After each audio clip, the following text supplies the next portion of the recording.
Welcome to the public information meeting for the US 65 bridge replacement in Cerro Gordo County. During the meeting, we will explain what will happen during the project and how it will affect property owners and those who use the highway.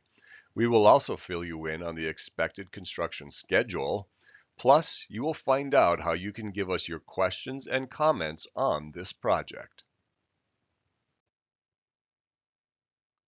Work for this project will take place on US 65 in rural Cerro Gordo County on the bridge over the West Fork of the Cedar River.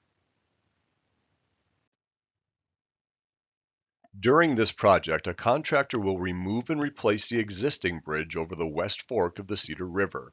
The new bridge will be a little bit longer to improve drainage. To accommodate the length of the new bridge, the 120th Street intersection will be moved further to the south.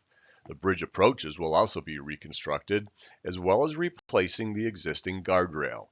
You can get a detailed look at the proposed work by returning to the project meeting webpage.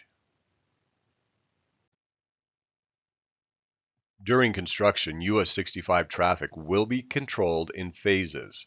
Initially, traffic will be maintained through the site while crews build the new bridge foundation. When the existing bridge is ready to be removed, US 65 will be closed to through traffic and detoured around the construction site. The detour is anticipated to be in place for approximately 3 months. Permanent acquisitions as well as temporary easements are anticipated to construct the realigned 120th Street intersection. Affected property owners will be contacted by DOT agents in the spring of 2025. When US 65 is closed to through traffic, this is the detour drivers will use. Traffic will be detoured using County Roads B60, S56, and C13.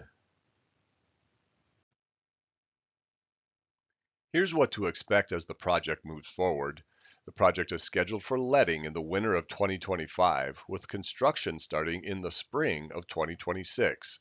It's expected to be completed in the fall of 2026 at an estimated cost of $3.85 million.